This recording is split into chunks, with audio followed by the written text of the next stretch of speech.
And now, it's time for another Dice Tower review with Tom Vasel. Hey everybody, I'm Tom Vasel, and welcome to my reviews of classic games that have been in the Dice Tower library for a while, and I want to talk about them and why they're still in the library. So reviewing older games, today we're taking a look at a game which I have repurposed and packaged and put in one of my photo cases here, but a card game, essentially, comes in a small box anyway, called For Sale. This game, designed by Stefan Dora, is a classic. It is a game that goes up to 6 players and in fact plays very well with 6 players. It is an auction game.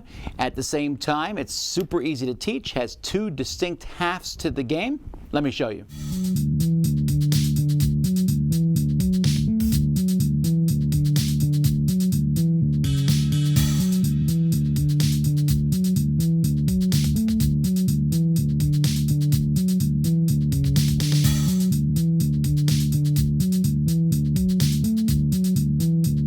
For Sale is broken up into 2 parts. In the first part, everyone gets a certain amount of money based on the number of players.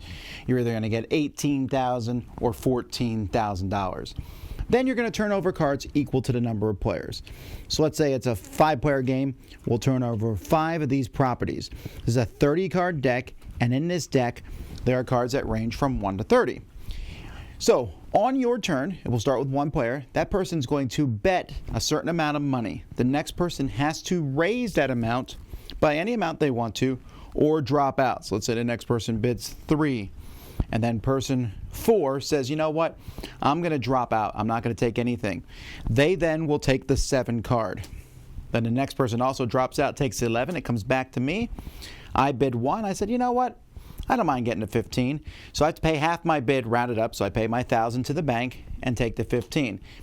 The next person says, me too. They pay half their bid, which is 1 to the bank, and take the 16.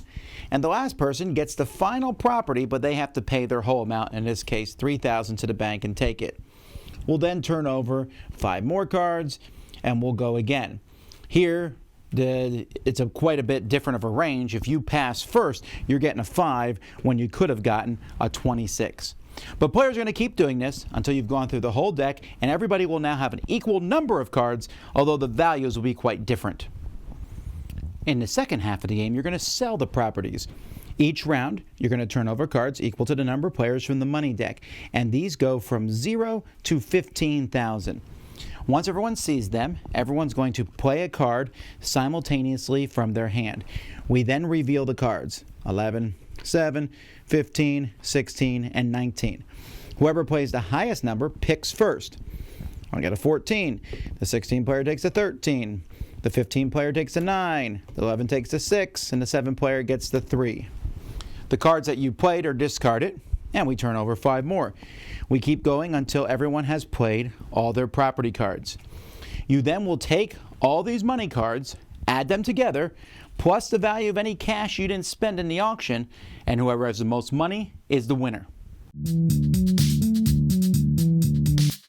The card quality in this game is very good. I know this because it is a 13-year-old set. It's gone to conventions. It's been played a lot by me. And you can see there's a little bit of beat up on the cards here. But that's because of a lot of play. They still look pretty good. The cards themselves, the artwork is fun. You have these different cards with numbers on them.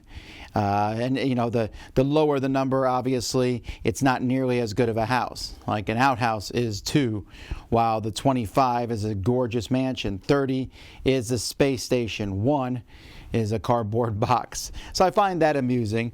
And the coin quality is fine. The rules are just a couple pages. It's a good product for sure.